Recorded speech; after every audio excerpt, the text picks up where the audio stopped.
Bon sabbat à tous, j'espère que vous allez bien et que vous êtes frais et dispo pour entendre la parole du Seigneur ce matin. Alors aujourd'hui, le titre s'intitulait « Et la parole a été faite chair ». Alors c'est un sujet qui est très controversé et donc on va essayer de l'analyser vraiment avec toute humilité pour pouvoir comprendre les messages que Dieu nous a donnés, les indices qu'il nous a laissés dans sa parole et dans l'esprit de prophétie. Le verset que nous avions aujourd'hui se trouvait dans Luc 1, verset 35. L'ange lui répondit, « Le Saint-Esprit viendra sur toi et la puissance du Très-Haut te couvrira de son ombre. C'est pourquoi le Saint-Enfant qui naîtra de toi sera appelé Fils de Dieu. » Alors nous allons voir aujourd'hui plusieurs points. Jésus à sa naissance, puis ensuite sa double nature. Est-ce qu'il avait la possibilité de pécher? Et ensuite, est-ce qu'il avait la nature d'Adam avant ou après le péché? Et enfin, une petite conclusion. Donc, vraiment, ce sont des questions qui sont très sensibles. Nous n'avons peut-être pas tous la même compréhension, mais je voudrais vous présenter ce que la Bible et l'Esprit de prophétie nous présentent sur ces choses-là. Alors, c'est un champ d'études très, très riche. Dans les commentaires bibliques en anglais, il est dit « Lorsque nous approchons le sujet de la divinité de Christ, revêtu du manteau de l'humanité, nous pouvons écouter les paroles de Christ données par Christ à Moïse au buisson ardent. Ôte tes sandales de tes pieds, car le lieu où tu te tiens est sacré. Nous devons étudier ce sujet avec l'humilité d'un étudiant, avec un cœur contrit. Et le sujet de l'incarnation de Christ est un champ fructifiant qui payera le chercheur, qui creusera profondément pour la vérité cachée. » Donc c'est un sujet passionnant, c'est un sujet très riche. On ne va pas pouvoir tout aborder aujourd'hui, mais en réalité, c'est un sujet sacré. Ça veut dire qu'on doit faire très attention à ce que nous disons et on doit avoir l'humilité d'un étudiant. En tant qu'étudiant, nous pouvons tous nous tromper, mais il faut venir à la parole de Dieu avec toute humilité. Alors, voyons comment Dieu veut nous guider aujourd'hui. Prions pour qu'il nous guide, pour qu'il nous dirige dans cette étude pour comprendre qui vraiment est Jésus et pourquoi sa nature est la source de notre salut. Alors, j'ai une question pour vous. Qui a déjà eu un accident de voiture? Qui est déjà tombé dans un fossé? Moi-même, je ne suis jamais tombé dans un fossé, mais j'ai déjà eu un accident. Et ce n'est jamais très agréable lorsqu'on a un accident de voiture, que notre voiture est dans un état où on ne peut pas s'en sortir tout seul. Et finalement, je crois que nous sommes dans cette situation actuellement. Nous sommes dans un état où nous avons eu un accident qui s'appelle le péché. Nous sommes tombés dans un fossé, nous sommes tombés dans un gouffre et nous ne pouvons pas nous en sortir tout seuls. Regardez ce monsieur, son attitude, il ne peut pas tout seul se sortir de là. Alors, qu'est-ce que nous pouvons faire? C'est ce qu'on va essayer d'analyser en parlant de la nature de Jésus. Voyons comment sa nature peut nous sortir de ces problèmes. Alors, les questions auxquelles on va essayer de répondre, c'est Jésus était-il comme nous, à notre niveau? Et si oui, comment était-il capable de nous sauver? Et sinon, comment était-il capable de nous comprendre? Donc, certains disent que Jésus était exactement comme nous, un être humain comme nous, qu'il a vécu exactement à notre niveau. Et certains disent non, non, non, il n'était pas exactement comme nous. Alors, on va essayer de répondre à cette question. Si Jésus était comme nous, est-ce qu'il était capable de nous sauver? Et si Jésus n'était pas comme nous, est-ce qu'il était capable de nous comprendre? Alors, comment était Jésus à sa naissance? Jésus est-il né de la même manière qu'un autre être humain? Regardez la description que Jean en fait, chapitre 1, verset 14, il dit « Et la parole a été faite chair et habita parmi nous. » Alors, est-ce que c'est de la même manière que nous? Ici, il est parlé d'une parole qui existait autrefois, qui a eu un corps et qui est venu parmi nous. Alors, comment Jésus est venu en tant que bébé? Il est dit dans Conseil aux parents, enseignants et étudiants en anglais, « À l'étonnement des cours célestes, la parole éternelle est venue dans ce monde comme un bébé sans défense. » Alors, ça, c'est très différent de nous, vous ne croyez pas? La parole éternelle, nous ne sommes pas une parole et nous sommes encore moins éternels. Mais Dieu est venu dans ce monde, l'Éternel est venu dans ce monde et a pris la forme d'un bébé sans défense. C'est une naissance tout à fait différente de la nôtre.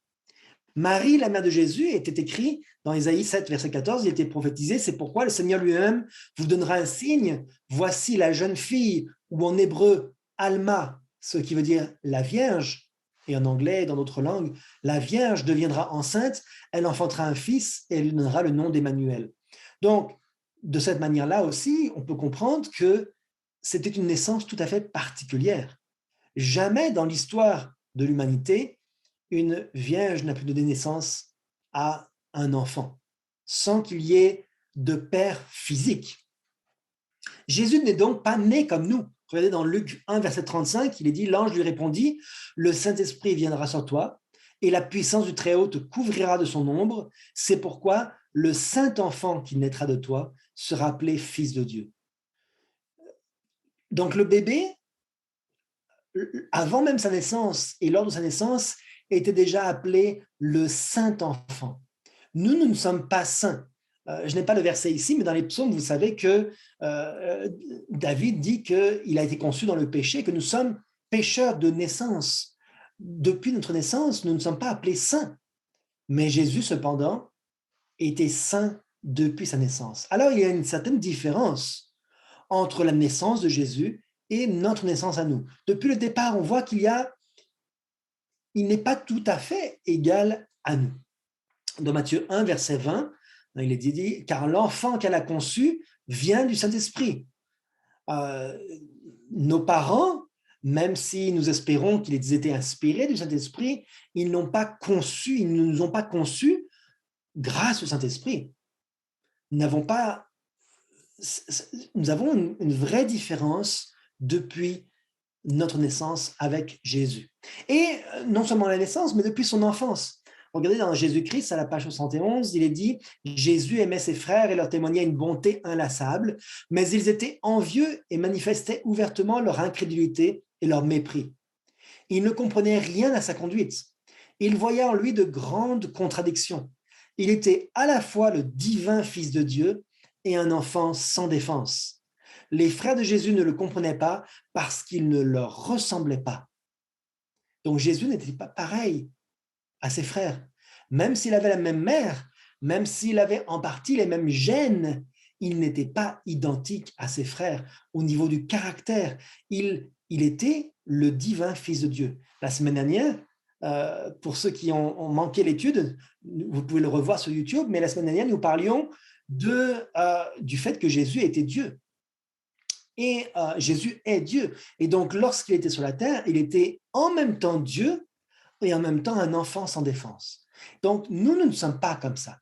Il y a une vraie différence entre Jésus, enfant, et nous, quand nous étions enfants. Alors, comment comprendre ça? Comment comprendre cette double nature de Jésus? Regardez dans Message choisi, en anglais à nouveau, ce passage n'existe pas en français. Il dit « À travers une vie de pureté, une vie de parfaite confiance et de soumission à la volonté de Dieu, une vie d'humiliation telle que même le plus grand séraphin aurait voulu éviter, Dieu lui-même devait être révélé à l'humanité. » Donc, c'est Dieu qui se révèle. Et afin de le faire, notre Sauveur revêtit sa divinité de son humanité, comme un manteau. Il a caché sa divinité avec un manteau humain. Il employa les facultés humaines, car c'était seulement de cette manière qu'il pouvait être compris par l'humanité. Seule l'humanité pouvait atteindre l'humanité. Il vécut le caractère de Dieu à travers le corps humain que Dieu avait préparé pour lui. Il bénit le monde en vivant dans une chair humaine la vie de Dieu, ceci nous montrant qu'il avait le pouvoir d'unir l'humanité à la divinité. Donc, avant même l'incarnation, Dieu avait souvent communiqué aux êtres humains. Très souvent, Dieu avait communiqué avec l'homme, mais il n'avait pas réussi à apporter un témoignage aussi frappant. Certains le suivaient, Abraham, les patriarches, Moïse et le peuple d'Israël, mais par rapport à l'humanité, ce n'était pas assez. Et c'est seulement en devenant humain, en ayant une chair, en vivant parmi nous, que Dieu pouvait atteindre l'humanité, en étant un témoignage vivant de qui est Dieu. Et donc, il a pris il a caché sa divinité, il l'a revêtu d'humanité pour pouvoir être encore plus proche de nous. Le Dieu du ciel qui parlait aux hommes n'était pas suffisant, il a dû descendre sur la terre en cachant qu'il était vraiment, parce que sinon l'humanité aurait été détruite par la gloire de sa divinité. Dans Romains 8, verset 3, il nous est dit « Car chose impossible à la loi, parce que la chair la rendait sans force, Dieu a condamné le péché dans la chair en envoyant à cause du péché son propre Fils dans une chair semblable à celle du péché. Il est venu le plus proche de nous en cachant sa divinité et en prenant une chair similaire, semblable à celle du péché. » Je voudrais que vous reteniez ce mot-là. Semblable ne veut pas dire identique. Semblable veut dire qui ressemble fortement. Qui ressemble fortement. Alors, est-ce que Jésus était identique à l'être humain? Jusqu'à présent, tous les indices nous laissent penser que non. Il avait une chair semblable. Regardez, Philippiens 2, versets 5 à 6, il est dit « Ayez en vous les sentiments qui étaient en Jésus-Christ, lequel, existant en forme de Dieu, n'a point regardé comme une proie à arracher d'être égal avec Dieu. » Alors, ce verset est un verset un peu compliqué à comprendre. Jésus existant en forme de Dieu, ça veut dire que il est Dieu, mais il prend une apparence humaine. Mais en étant Jésus-Christ, il n'a point regardé comme une proie à arracher d'être égal avec Dieu. C'est-à-dire que ce n'est pas un objectif pour lui. Une proie à arracher, ça veut dire que ce n'était pas un objectif pour lui, ce n'était pas une compétition, il n'avait pas envie d'être égal avec Dieu. Pourquoi? Parce qu'il l'était déjà. Jésus était déjà égal avec Dieu autrefois et encore aujourd'hui. Même sous sa forme humaine, Jésus était égal avec Dieu. Donc il avait cette double nature divino-humaine. Et donc pour lui, ce n'était pas un objectif d'être égal avec Dieu. Lorsqu'il était sur la terre à plusieurs reprises, il a dit « Moi et le Père, nous sommes un ». N'est-ce pas? Donc pour nous voulons être à l'image de Dieu, nous voulons être comme Dieu. Mais pour Jésus, ce n'était pas un objectif. Il était déjà égal à Dieu. Pourtant, dans Hébreux 2, verset 9, il dit « Celui qui a été abaissé pour un peu de temps au-dessous des anges, Jésus, nous le voyons couronné de gloire et d'honneur à cause de la mort qu'il a soufferte, afin que par la grâce de Dieu, il souffrit la mort pour tous. » Donc, comprenons bien cette double nature. Jésus est l'égal de Dieu, on l'avait vu dans l'étude précédente, il est Dieu, mais cependant, il s'est abaissé temporairement, inférieur aux anges, en dessous des anges. Et on va voir jusqu'à quel point il va se rabaisser. Est-ce qu'il va se rabaisser au point d'être comme les humains, comme nous aujourd'hui, ou bien comment ça va se passer? Mais en tout cas, il s'est rabaissé temporairement, volontairement. Il prend cette position d'infériorité pour pouvoir souffrir la mort, pour pouvoir mieux nous sauver. Dans Philippiens 2, verset 7, il dit « Mais il s'est dépouillé lui-même en prenant une forme de serviteur, en devenant semblable aux hommes et ayant paru comme un simple homme. » Je voudrais noter ces trois mots. Une forme, semblable, paru. C'est-à-dire que l'apparence, la forme, l'extérieur était comme les hommes. Il s'est dépouillé lui-même volontairement de sa grandeur, de sa gloire. Et il s'est réduit à quelque chose qui, en apparence, était quelque chose qui était inférieur. Dans Hébreux 2, verset 7, à nouveau, il est dit « En conséquence, il a dû être rendu semblable en toutes choses à ses frères. » À nouveau, pas identique, semblable. Selon toutes les apparences, il était comme nous. Jésus mangeait comme nous, il dormait comme nous, il était fatigué comme nous, il était tenté comme nous, il était, on va le voir d'ailleurs, les tentations, on va en parler, mais selon tous nos sens, il était comme nous. Pourquoi? Pour qu'il soit un souverain sacrificateur miséricordieux et fidèle dans le service de Dieu pour faire l'expiation des péchés du peuple. Donc c'est seulement en étant comme nous qu'il pouvait expier les péchés. Dans Hébreux 2, versets 14 et 16, il est dit ainsi donc, puisque les enfants participent au sang et à la chair, il y a également participé lui-même. Donc il avait notre sang et notre chair. Un sang humain, une chair humaine. Ce n'était pas un être divin au niveau physique. Il avait le même sang, la même chair que nous. D'accord? Donc, lorsqu'on voit ces versets-là, on voit que Jésus avait vraiment des caractéristiques humaines très profondes. Car assurément, ce n'est pas à des anges qu'il vint en aide, ou qu'il vient en aide, mais c'est à la postérité d'Abraham, ou en anglais et dans la version Darby. D'ailleurs, je vais beaucoup utiliser la version Darby dans cette étude parce que Darby est plus littéral, souvent. Il est dit, ce n'est pas la nature des anges qu'il prit, mais il prend la semence d'Abraham. Donc, quelle nature est-ce qu'il va prendre? Il ne va pas prendre la nature des anges puisqu'il a été fait inférieur aux anges, mais il a pris la nature d'Abraham, la semence d'Abraham. Il est devenu enfant d'Abraham. Notre chair et notre sang est celle d'Abraham, c'est-à-dire une chair humaine. Une chair humaine, susceptible à la corruption, susceptible de péché, et on va le voir un peu plus tard. Pourquoi est-ce qu'il fait ça? C'est parce qu'il veut être un lien entre les deux mondes. Regardez dans le commentaire biblique, volume 7 en anglais, pour sauver l'homme, Christ devint obéissant jusqu'à la mort de la croix.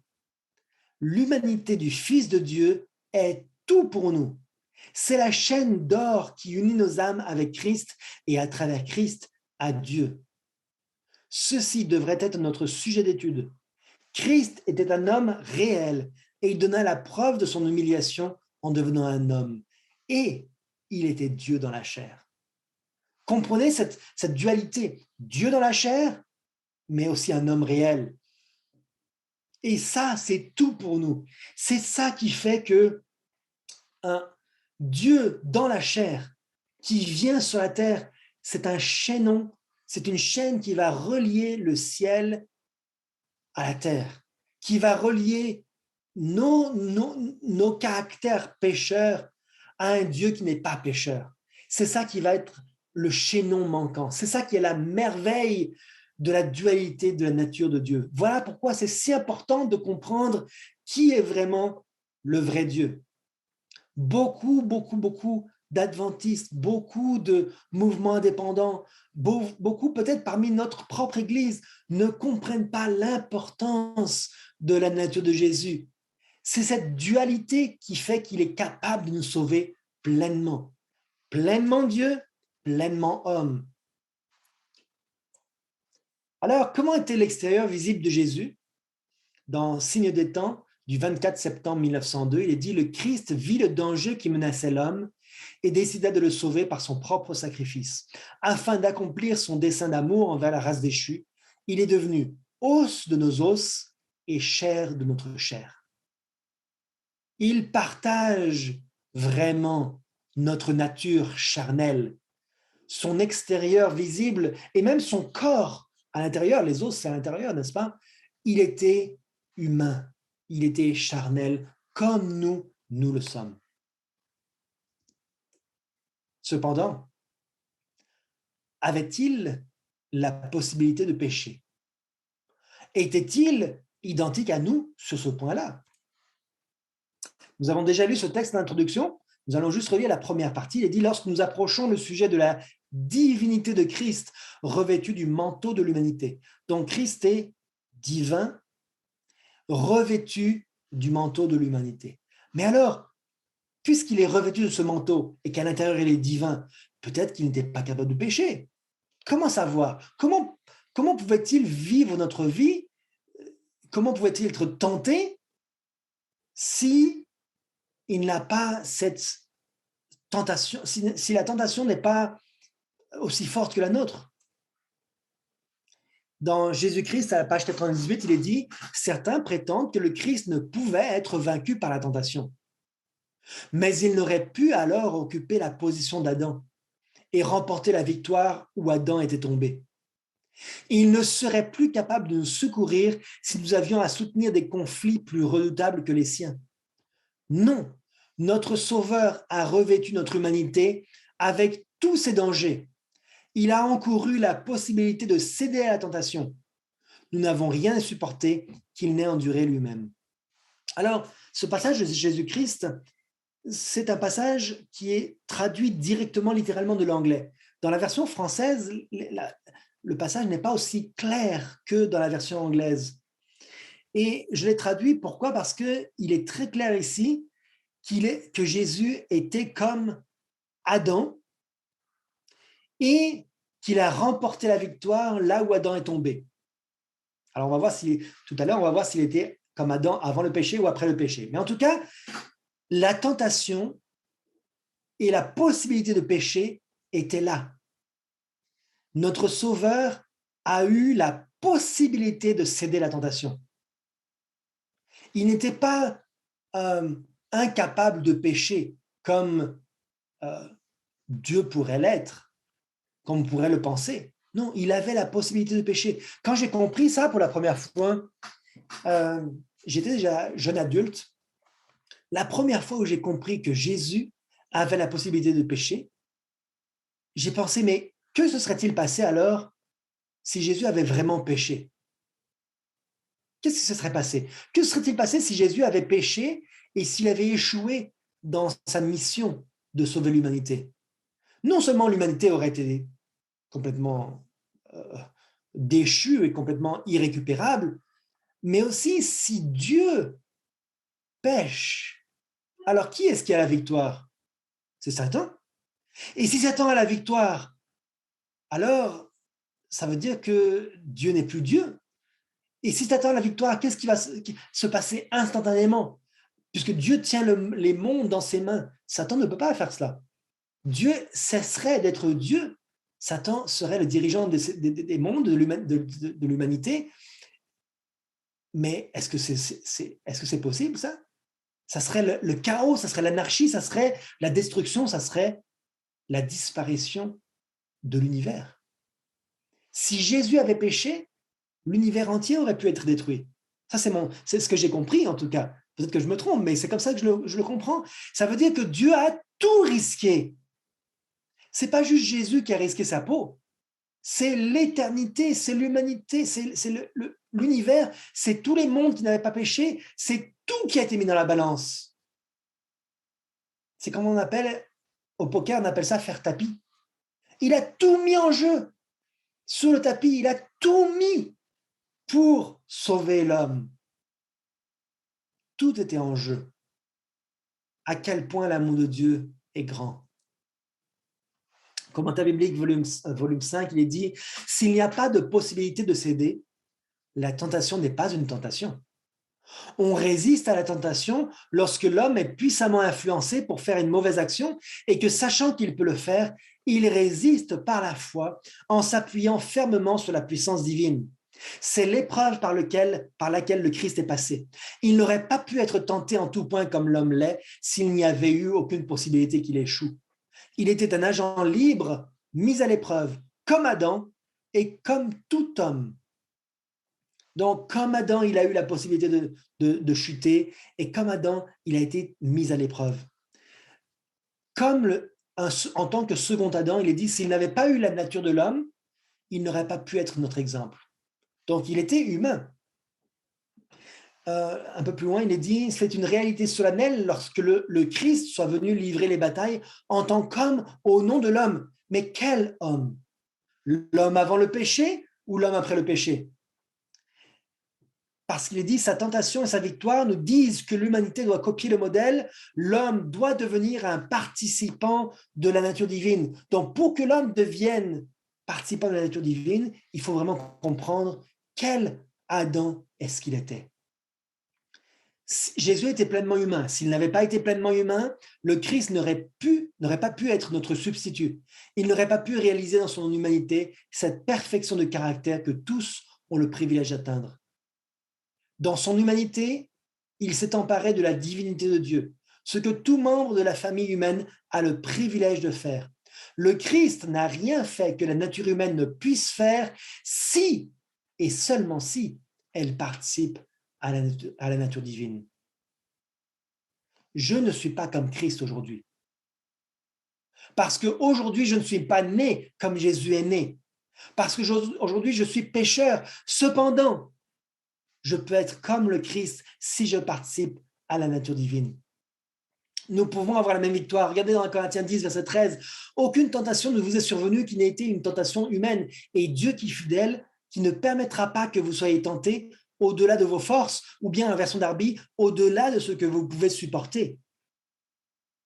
Mais avec la tentation, il fera aussi l'issue afin que vous puissiez la supporter. Ça veut dire, pas forcément nos forces à nous seulement. La tentation, ce sera avec nos forces combinées aux forces de Dieu. Alors nous pourrons supporter la tentation. Si nous sommes reliés, si nous participons à la nature divine, alors nous pouvons avoir la victoire, comme Christ l'a eu. Il est dit, juste la partie en jaune, dans le livre Confrontation de Sir White en anglais, il est dit, il est impossible pour l'homme d'être tenté au-delà de ce qu'il est capable de supporter tant qu'il s'en remet à Jésus. Tant que nous sommes reliés à Jésus, nous ne pouvons pas échouer. Nous serons tentés, mais nous n'échouerons pas tant que nous sommes reliés à Dieu. Et c'est la même chose pour Jésus. Dans l'humiliation du Christ, il est descendu jusqu'au plus profond du désespoir humain, au plus loin du désespoir humain, le plus loin possible, le plus proche de l'humanité. Et il a participé à l'humanité et il gardera cette humanité pour toujours. Regardez ce qu'il est écrit. En assumant notre nature, le Sauveur s'est rattaché à l'humanité par un lien qui ne sera jamais brisé, qui subsistera d'âge en âge. Donc, la nature du Sauveur, ce lien unique, cette chaîne qui relie le ciel et la terre ne sera jamais brisée. Un peu plus loin, toujours dans la même page, il est dit, Dieu a donné, pour assurer son conseil de paix immuable, Dieu a donné son Fils unique comme partie intégrante de la famille humaine, pour toujours participant de notre nature. Rappelez-vous que Jésus avait été fait pour un certain temps inférieur aux anges, temporairement. Cependant, cette nature, il la gardera pour toujours. Ainsi se trouve garanti l'accomplissement de la parole divine. Un enfant nous est né, un fils nous a été donné, l'empire a été posé sur son épaule. En la personne de son fils, Dieu a adopté la nature humaine et l'a transportée au plus haut des cieux. Et plus loin, en jaune, en Christ, la famille de la terre et celle des cieux sont reliées l'une à l'autre. Pour toujours. Ce lien sera pour toujours. Les marques des clous de Jésus, dans Premiers Écrits, il est dit que ces marques de cruauté, il les aura toujours. Pendant l'éternité, sa nature humaine, charnelle, il la conservera pour toujours. Il a perdu pour toujours sa nature seulement divine. Et pour toujours, il sera divino-humain. Dans Zacharie 13, verset 6, il dit « Et si on lui demande d'où viennent ces blessures que tu as aux mains, il répondra « C'est dans la maison de ceux qui m'aimaient que je les ai reçus. » Pensez à cela. Jésus a abandonné pour toujours ce qu'il avait. Il était capable de tout et il s'est limité. Il a choisi d'abandonner quelque chose, de se limiter à un corps humain, alors qu'avant il était lumière. Pour toujours, il aura ses marques. Alors la question maintenant, c'est de savoir, est-ce qu'il a pris la nature d'Adam avant ou après le péché? Alors d'abord, il faut définir ce que nature veut dire, parce que jusqu'à présent, on ne l'a pas fait encore. Ce que nous croyons, je vais l'expliquer maintenant, et ensuite nous allons voir les textes qui corroborent cette croyance. Ce que nous croyons, c'est que la nature humaine intérieure que Jésus avait était celle d'Adam avant le péché, mais que la nature charnelle externe ou extérieure qu'il avait était celle d'Adam après le péché. Alors, c'est un peu compliqué, n'est-ce pas? La nature de Jésus, c'est vraiment très compliqué. Mais il faut bien comprendre que son corps extérieur était sujet à toutes les tentations et à tous les problèmes de la nature humaine, comme après le péché, donc la maladie, la fatigue, la faim. Mais aussi, il avait une nature humaine interne comme Adam avant le péché, ça veut dire qu'il avait la tentation, mais il n'a pas péché. Alors voyons, nous avons perdu la nature d'Adam avant le péché. Regardez ce qu'il dit dans Le Meilleur Chemin, page 60. Il dit, avant la chute, il était possible à Adam d'acquérir un caractère juste par l'obéissance à la loi de Dieu. Donc Adam pouvait être juste sans avoir besoin d'un sauveur. Adam n'avait pas besoin d'un sauveur. Mais il échoua. Et à cause de son péché, notre nature est déchue et nous sommes incapables de nous rendre justes par nous-mêmes. Question, Jésus avait-il besoin d'un sauveur? Non.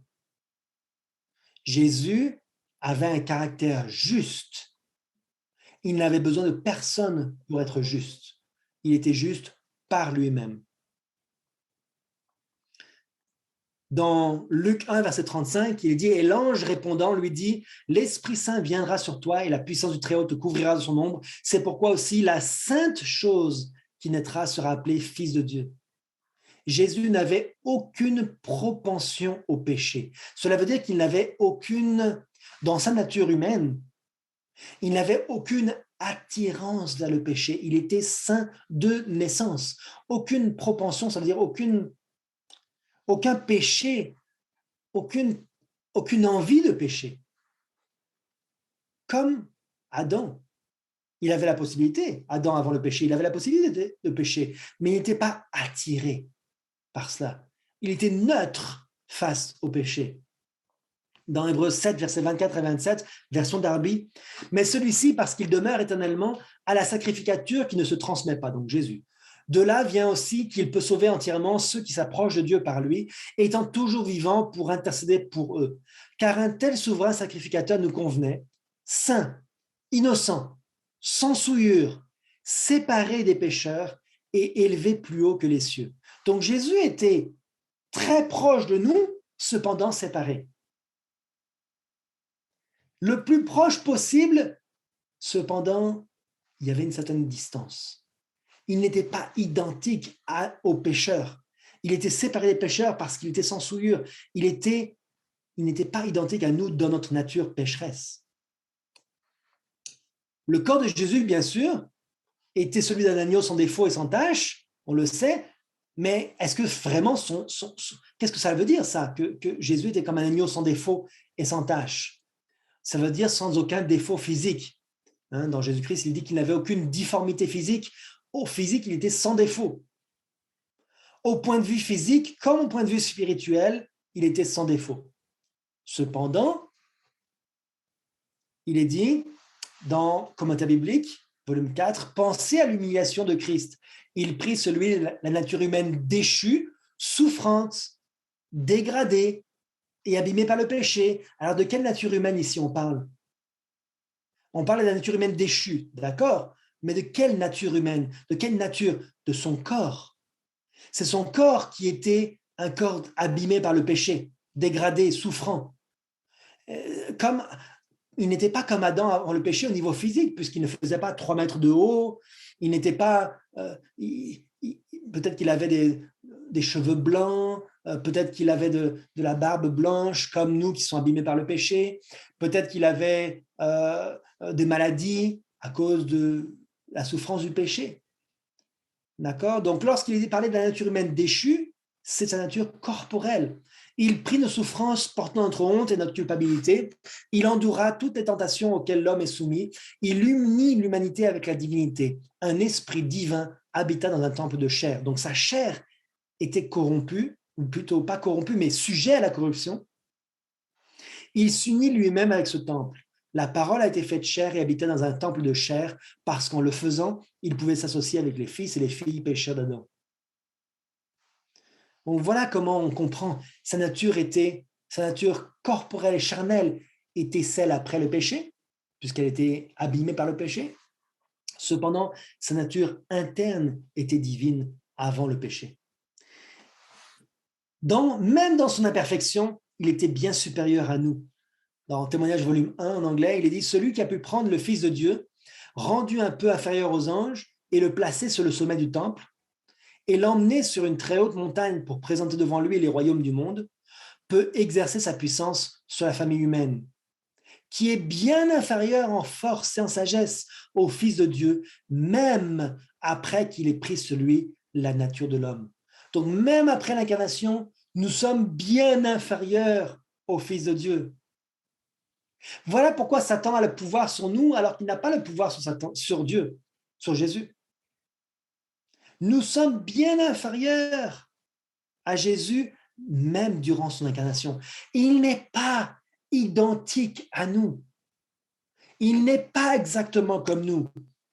Parce que vous et moi, nous avons péché et lui n'a commis aucun péché et dans la bouche duquel il ne s'est pas trouvé de fraude, comme dit 1 Pierre 2, 21 à 22. Il n'a pas commis de péché, il n'est pas identique à nous. Nous ne pouvons pas enlever le péché du monde. Dans Jean 1, 29, il est dit le lendemain, il voit Jésus venant à lui et il dit, voilà l'agneau de Dieu qui ôte le péché du monde. Nous ne pouvons pas ôter le péché du monde. Nous n'avons pas ce pouvoir. Pourtant, il est devenu péché pour nous. Cela veut dire qu'il s'est revêtu de notre nature. Dans Mystère médical, page 181 en anglais, il est dit, il a endossé au-dessus de sa nature sans péché notre nature pécheresse. Il a voilé sa divinité pour pouvoir mieux secourir ceux qui sont tentés, pour pouvoir s'approcher le plus possible de nous et nous secourir. Il a pris notre nature, notre humanité sans péché, celle d'Adam avant la chute. Regardez, signe des temps du 29 mai 1901. Après la chute, le Christ est devenu l'instructeur d'Adam. Il a agi au nom de Dieu envers l'humanité, sauvant la race de la mort immédiate. Il a pris sur lui l'œuvre de médiateur entre Dieu et l'homme. Au moment opportun, il devait être révélé sous une forme humaine. Il devait prendre sa place à la tête de l'humanité, en prenant la nature, mais non le caractère pécheur de l'homme. Donc, en anglais, c'est encore plus clair. La nature de l'homme, mais pas la nature pécheresse de l'homme. Vous comprenez? L'apparence de l'homme, mais pas le caractère du péché. Jésus est venu, et vous vous rappelez qu'il avait dit, quand Satan l'avait tenté, il dit, le tentateur, Satan, le prince du monde vient et il n'a rien en moi. En Jésus, il n'y avait rien qui appartenait à Satan. Il n'était pas souillé par la corruption, il était étranger au péché. Un peu plus loin, il est dit, il demandait avec force, ne possédant pas les passions de notre nature humaine déchue, mais étant environné des mêmes infirmités. Donc, partout autour de lui, le péché l'entourait. Les gens qui étaient pécheurs l'entouraient. Il était environné des pécheurs. Cependant, il n'avait pas les mêmes passions que nous avons. Ça veut dire que le péché était partout autour de lui, en train de le tenter, en train de rentrer en lui, mais lui-même n'avait pas la passion que notre nature humaine déchue a. Cela veut dire que nous sommes naturellement attirés par le péché. Depuis la faute d'Adam, nous sommes naturellement poussés à pécher par notre nature interne. Nous avons des passions. Si nous sommes dans une île déserte, que personne n'est présent pour nous tenter, eh bien, de l'intérieur de nous-mêmes va arriver des passions mauvaises. Mais ce n'est pas le cas pour Jésus. Il ne pouvait pas supporter le péché. Regardez dans Témoignages volume 2 en anglais, il est frère dans nos infirmités, mais pas dans la possession de passions semblables. En tant qu'être sans péché, sa nature reculait devant le mal. Nous, lorsque nous voyons le mal, bon, ça dépend, hein, pas forcément des choses horribles, mais lorsque nous voyons certaines choses qui sont mauvaises, des fois, ça nous attire. Jésus, lui, lorsqu'il voyait des choses mauvaises, ça le repoussait. Ça le repoussait. Il était dégoûté, il haïssait le mal. Cela le repoussait, ça le dégoûtait. Un dégoût du mal. Alors j'ai une question. Un docteur a-t-il besoin d'être malade pour connaître la maladie et la guérir? Ce matin, ma fille m'a posé la question, mais comment est-ce que Jésus a pu être tenté s'il n'a jamais péché? Comment est-ce qu'il peut vraiment nous comprendre puisqu'il n'a jamais péché? Mais est-ce qu'un docteur a besoin d'être malade pour connaître la maladie? Jésus est venu pour nous guérir. Est-ce qu'il avait besoin lui-même d'être malade? Dans Jésus-Christ, à la page 250, lorsqu'il est parlé du poison du péché, il est comparé ça à la lèpre. Il est dit, les disciples avaient tenté d'empêcher leur maître de le toucher, car quiconque effleurait un lépreux devenait impur. Mais non seulement Jésus ne fut atteint d'aucune souillure, mais son attouchement communiqua une puissance vivifiante. La lèpre fut guérie. Un peu plus loin, il dit « Jésus, venu habiter au sein de l'humanité, ne contracte aucune souillure. » Il n'a pas besoin, lorsqu'il touche le péché, il le transforme, il le guérit. Il ne pouvait pas être pécheur ou avoir une nature pécheresse. Sa nature était exempte de souillure. Alors comment peut-il nous guérir? Comment peut-il nous comprendre et nous guérir? Un peu plus loin, il est dit, il avait même un penchant pour le bien. Donc Jésus était vraiment différent de nous. Il avait une attirance pour le bien naturel. C'est pas comme nous, ça. Il était Dieu dans la chair humaine.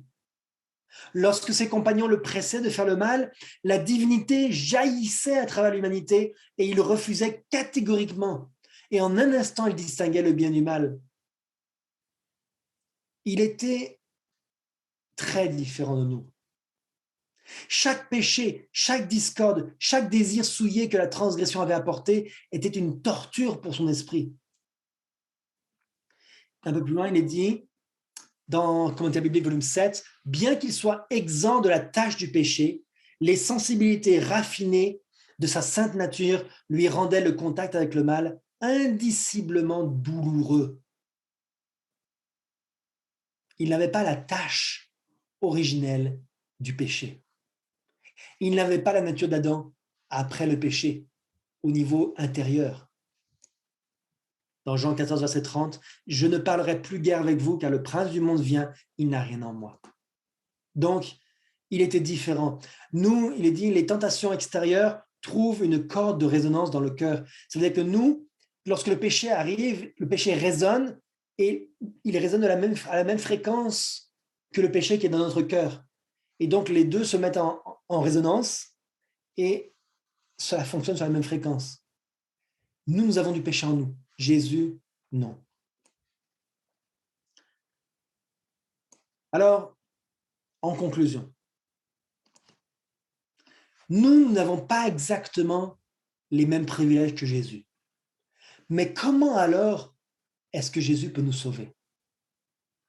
Il est dit dans le livre en anglais Reflecting Christ, il est dit, il a été éprouvé comme l'homme est éprouvé, tenté comme l'homme est tenté. La vie que Jésus a vécue dans ce monde, les hommes peuvent la vivre.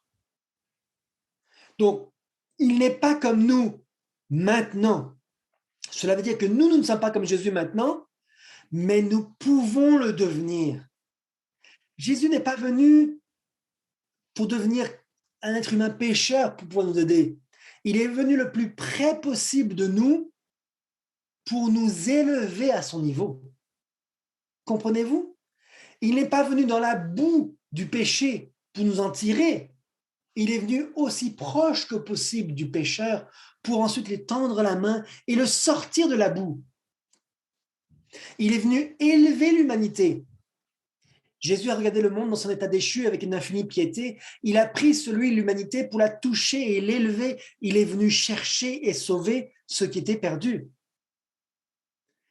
Dans le passage suivant, il est dit, le Sauveur a montré que par la coopération avec la divinité, les êtres humains peuvent, dans cette vie, atteindre la perfection du caractère.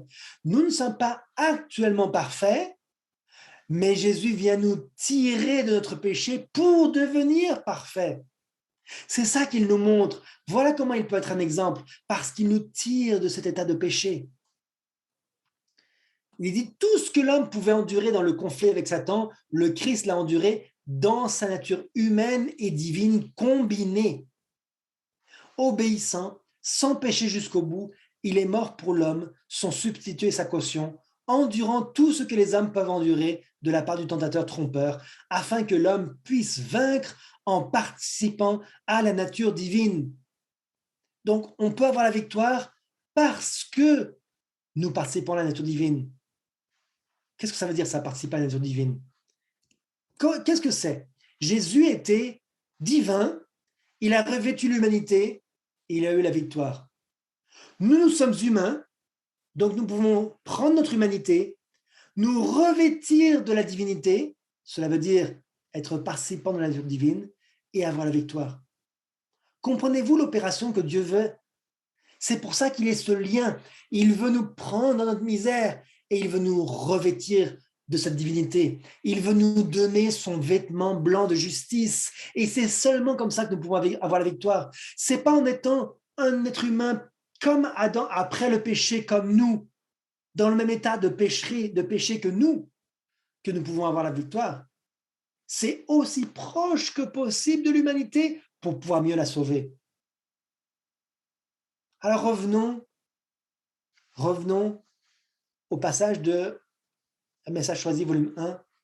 Il dit « L'homme a besoin d'une puissance extérieure et supérieure à lui-même pour le restaurer à la ressemblance de Dieu. » Nous ne pouvons pas par nous-mêmes être restaurés. Nous ne pouvons pas nous sortir de ce fossé dans lequel nous sommes, le fossé du péché. Nous ne pouvons pas tout seuls nous en tirer. De quoi avons-nous besoin? Si nous sommes dans un fossé, de quoi avons-nous besoin? Nous avons besoin d'une dépanneuse. Nous avons besoin que quelqu'un vienne s'approcher aussi proche de nous que possible. Puis ensuite, accrocher une chaîne pour nous tirer de ce fossé. Jésus n'avait pas besoin, la dépanneuse n'avait pas besoin de venir dans le fossé avec nous pour nous tirer de là. Jésus n'avait pas besoin de se tremper dans le péché, que lui-même soit contaminé par le péché, que lui-même soit dans le fossé pour nous tirer. La dépanneuse est venue le plus proche possible. Frères et sœurs, lorsque vous péchez, vous avez un sauveur qui peut vous secourir. Appelez la dépanneuse au téléphone, appelez Jésus par la prière. Et Jésus va s'approcher aussi proche que possible de vous. Puis ensuite, il va vous tendre la main. Il va dire, prends ma main et je vais te tirer de cet abîme du péché. Quel merveilleux sauveur nous avons, que Jésus est capable de nous sauver de cet abîme du péché. Jésus est capable de nous secourir dans nos difficultés. Et maintenant, il nous remet sur le bon chemin. Il nous remet maintenant sur le droit chemin, sur la route où nous pouvons être comme Adam avant le péché. Il est dit, l'homme est placé là où, en acceptant le Christ comme son sauveur, il devient participant de la nature divine. C'est quoi être participant de la nature divine? C'est maintenant être sur la route à nouveau. Et nous pouvons choisir si nous voulons retourner dans le fossé ou si nous voulons rester sur la route. Maintenant, nous avons une position avantageuse. Qu'est-ce que c'est cette position avantageuse? Dans Jésus-Christ, page 308, la loi est une expression de la pensée de Dieu. Lorsqu'elle est reçue en Christ, elle devient notre pensée. Elle nous élève au-dessus de la puissance des désirs et des tendances naturelles, au-dessus des tentations qui conduisent au péché. Frères et sœurs, Jésus nous prend pour nous ramener sur la route à l'état d'Adam avant le péché. Il nous place à un endroit où nous pouvons choisir, comme Adam le faisait, de ne pas pécher. Nous sommes au-dessus des tendances naturelles, au-dessus des désirs naturels, au-dessus des tentations. Satan n'a plus le pouvoir sur nous si nous sommes participants de la nature divine. Jésus nous met à un niveau où nous sommes surhumains. Jésus était un surhomme quand il est venu sur la terre et il nous prend pour nous rendre aussi des surhommes. Voilà la merveille du plan du salut. Jésus était un surhomme et nous pouvons aussi le devenir. Son humanité parfaite est celle que tous ses disciples peuvent posséder, celle d'Adam avant le péché, la perfection. C'est ça que nous pouvons aussi avoir, frères et sœurs. Quelle merveille! Que le Seigneur vous aide, frères et sœurs, à pouvoir compter sur Jésus comme votre dépanneuse pour vous tirer dans vos difficultés, dans vos faiblesses. Lorsque vous avez des problèmes, Jésus vous porte, Jésus vous tire, Jésus vous emmène jusqu'à un état de perfection. Si vous avez un problème dans votre caractère, frères et sœurs, Jésus, si votre moteur est en panne, si votre motivation s'est éteinte, Jésus vous emmène jusqu'au garage qui est l'église. Le garagiste va vous réparer. Le garagiste va réparer gratuitement tous les problèmes de caractère que nous avons. Et il nous remet dans un état de perfection. Il nous remet un état neuf. Il change notre moteur, il change notre cœur et il nous remet en un état où nous pouvons continuer à marcher pour l'éternité grâce à Jésus-Christ. Gloire soit rendue à notre Sauveur, à notre bienfaiteur, à notre Maître Jésus-Christ. C'est mon vœu et ma prière que nous puissions nous soumettre à Jésus, que nous acceptions qu'il nous tende la main et qu'il nous remette sur le droit chemin et que nous vivions pour toujours avec le choix de le servir et avec reconnaissance. Que tous fassent ce choix et que l'Éternel soit béni. Amen.